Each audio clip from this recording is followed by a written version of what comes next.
cadre de cette toute autre petite vidéo portant sur la cryptosphère, c'est vrai que je vais devoir encore pour la deuxième et très certainement la dernière fois m'exprimer par rapport à la situation que traverse l'entreprise Liep Nima dont on a entendu parler dans les réseaux sociaux, dont on a vu les analyses qui fusaient de gauche à droite, dont on a entendu parler dans les médias et dans la presse.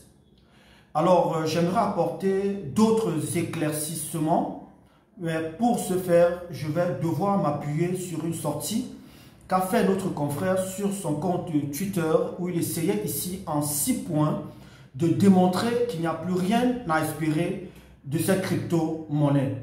Ici, César Moukouri, vous l'avez reconnu, crypto-chercheur, pour vous entretenir pendant ces quelques minutes afin de vous permettre de comprendre ce qu'il en est concrètement.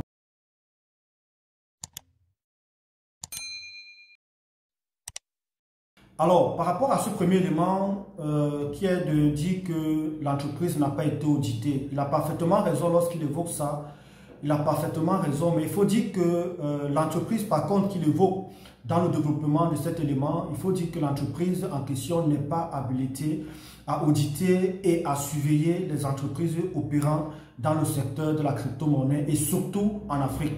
En fait, lorsqu'il parle de Veritas, il faut dire que Veritas n'a pas de normes applicables au secteur de la crypto-monnaie et du trading. Jusqu'à preuve du contraire, c'est la commission de surveillance des marchés financiers, c'est-à-dire la COSUMAF, qui est chargée, n'est-ce pas, de surveiller et d'auditer, n'est-ce pas, les entreprises opérant dans ce secteur. Alors, la question que tout de suite on a envie de se poser, c'est de dire pourquoi est-ce que l'entreprise ou la crypto-monnaie n'a pas été auditée donc par la COSUMAF. Il faut dire ici que la COSUMAF est encore en train de vouloir définir un cadre légal pour permettre aux entreprises exerçant dans le secteur de la crypto-monnaie du trading de se mouvoir légalement.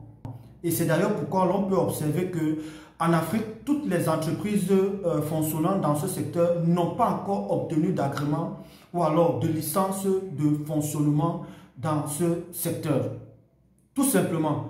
Alors, il faut aussi dire que toute entreprise technologique ou alors d'ailleurs toutes les entreprises technologiques dont vous connaissez ont d'abord existé avant qu'un cadre légal soit défini pour pouvoir encadrer cette technologie. Et nous pensons véritablement que ça peut être le cas, n'est-ce pas, avec Liep Nima. Pour ce deuxième élément, qu'a évoqué le confrère lorsqu'il parle du fondement du projet, il faut tout simplement dire ici que ce qui cause véritablement problème dans cet élément, c'est le fait de dire que l'entreprise s'est basée sur l'idée du panafricanisme pour pouvoir coopter la masse pour pouvoir investir dans le projet. Il faut dire que, en fait, ça, ce sont des commentaires des réseaux sociaux.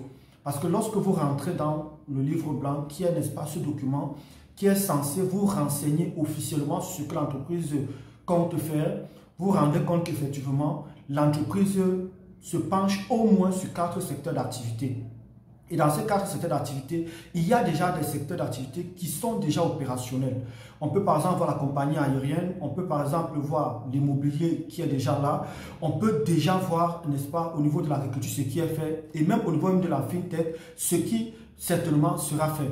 Donc, on comprend véritablement que l'entreprise a des projets, peut-être ces projets peuvent faire l'objet d'un autre débat, mais dit que l'entreprise a mis en avant l'idée du panafricanisme pour pouvoir coopter des gens, je pense que ça reste un argument un peu léger. Alors, le confrère évoque en troisième point la répartition des ressources. Et là encore, il a raison parce que lorsqu'on regarde de près cette crypto-monnaie, on se rend effectivement compte qu'il y a 16 adresses qui détiennent 60% et les autres 40 sont réparties entre les autres adresses. Bref, il évoque ici le fait que si une seule adresse arrive à se débarrasser de ses actifs, alors le marché sera davantage inondé de crypto-monnaie ou alors de cette crypto-monnaie.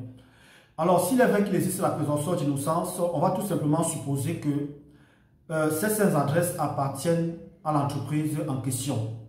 Ça suppose donc que l'entreprise peut exercer un certain nombre d'actions sur ces 60% pour essayer de donner vie à la crypto-monnaie. Alors, je vais essayer d'entrer plus en détail sur ce point lorsque je serai en train plutôt de donner quelques solutions de sortie Si il est vrai que l'entreprise détient les 60%, ça veut dire qu'il y a encore espoir que l'entreprise se relève si elle n'a pas les intentions, n'est-ce pas, de fuir avec la caisse.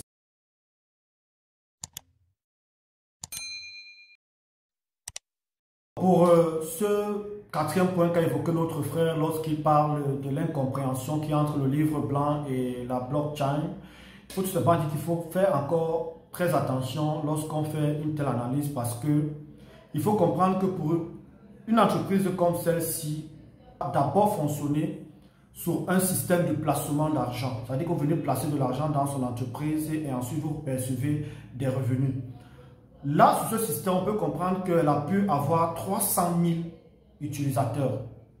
Maintenant, une fois qu'elle décide donc de migrer vers autre chose, qui nécessite donc une blockchain, alors sur les 300 000 utilisateurs, il peut donc avoir des personnes qui disent « Ok, nous on va donc te suivre dans ce nouveau système » et on peut donc comprendre pourquoi on peut avoir 81 000 adresses actuellement sur la blockchain. Donc, pour dire quoi concrètement? Pour dire que le fait que l'on pense qu'il y a une incompréhension, non. La compréhension plutôt, c'est de dire que l'entreprise a fonctionné dans un système de placement où elle a pu certainement avoir 300 000 utilisateurs et qu'aujourd'hui, elle migre vers l'autre système où ça nécessite, n'est-ce pas, une blockchain. Et là, donc, dans les 300 000, on a donc une quantité de personnes qui disent « Ok, nous, on va donc désormais aussi aller de ce côté-là. »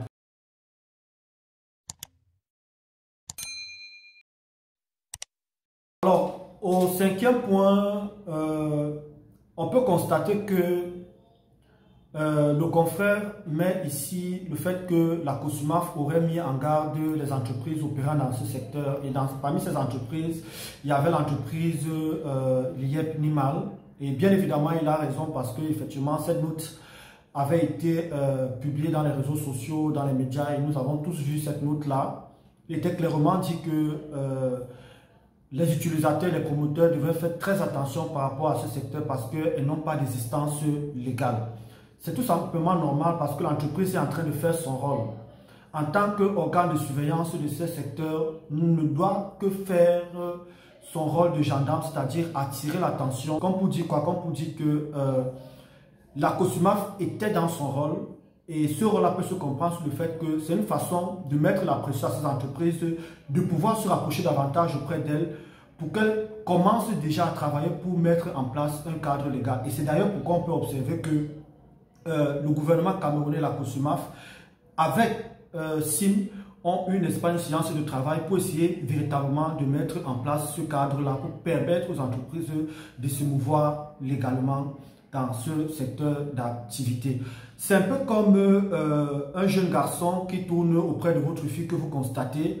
Qu'est-ce que vous allez tout simplement faire? Vous allez tout simplement dire à votre fille, ma fille, méfie-toi parce que dehors là, c'est mauvais. Sois prudent.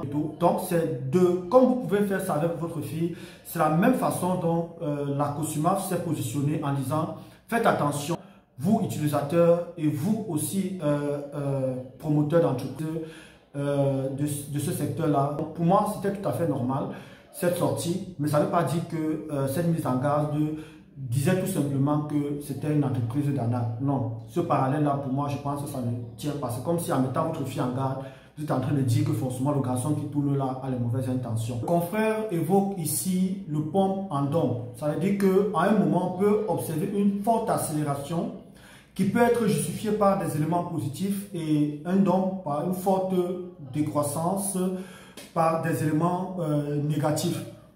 Il faut dire que ce n'est pas quelque chose étrange dans l'investissement sur la crypto-monnaie.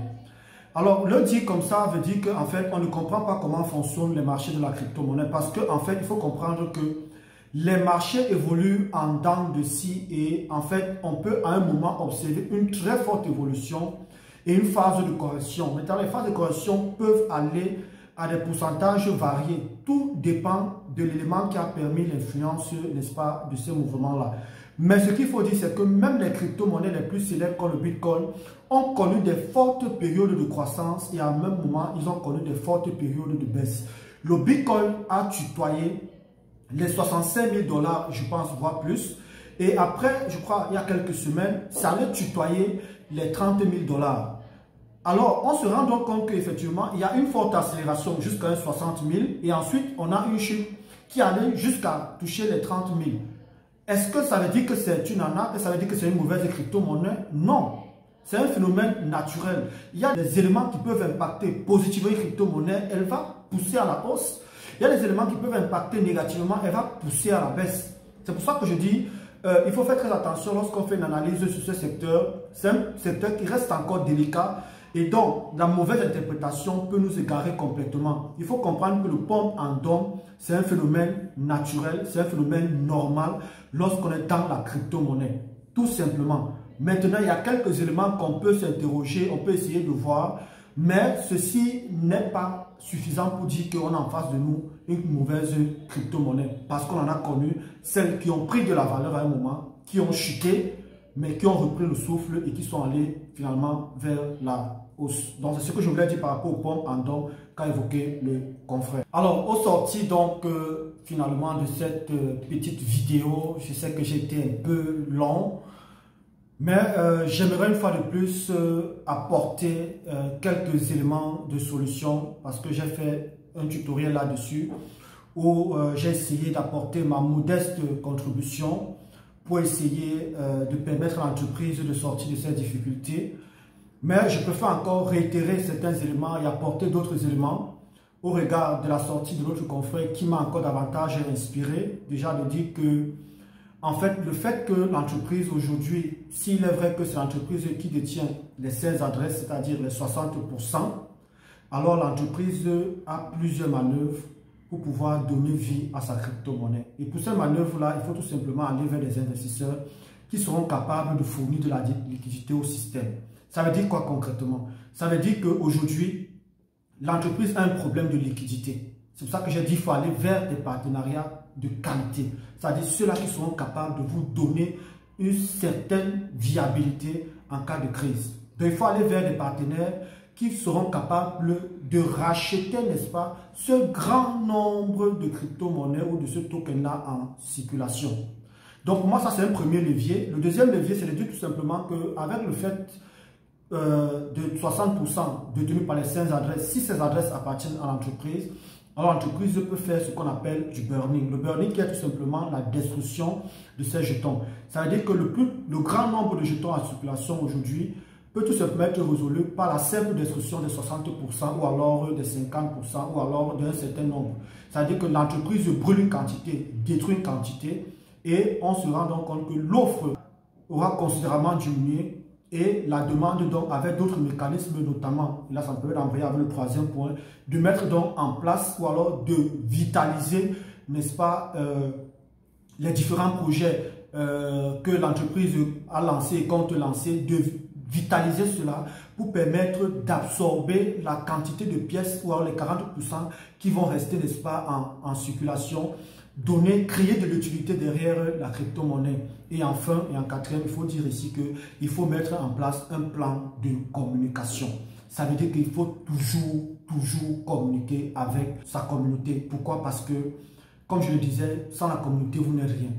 Vous devez discuter, vous devez échanger, vous devez communiquer avec votre communauté pour qu'elle sache exactement quel est le niveau d'avancement de vos projets, les éduquer sans cesse, essayez de faire part de vos défis et quels sont les mécanismes que vous comptez mettre en place pour pouvoir, n'est-ce pas, surmonter ces obstacles.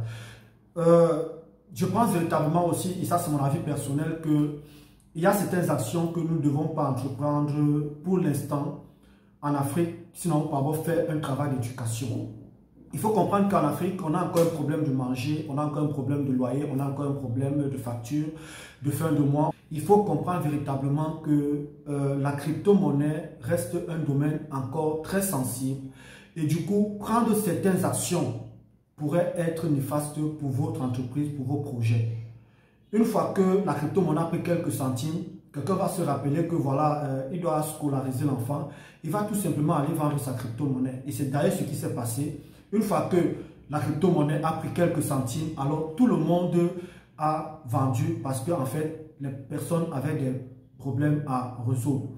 Et comme le CEO de Binance a dit, lorsque vous lancez l'investissement dans la crypto-monnaie, il faut attendre 5 ans minimum pour commencer à espérer jouir de votre investissement. En Afrique, on n'est pas prêt à attendre 5 ans, on est prêt à attendre 2 semaines, 3 semaines, 1 mois, tout au plus 1 an pour pouvoir commencer à jouer de ses fruits. Et je pense que cette mentalité-là, nous devons à tout prix nous débarrasser de cela. Il y a aussi la panique qui a beaucoup joué parce qu'une fois que les rumeurs ont commencé à fuser de partout, il y a eu panique et tout le monde a vendu sa crypto-monnaie. Alors, ici c'était César Mokouré pour vous entretenir et donner mon avis sur la situation et apporter quelques éléments de réponse par rapport à la sortie de notre confrère.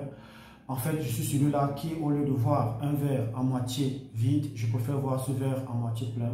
Donc, je reste optimiste quant à la volonté de ces promoteurs de pouvoir relever cette entreprise. Alors, portez-vous bien. Ciao.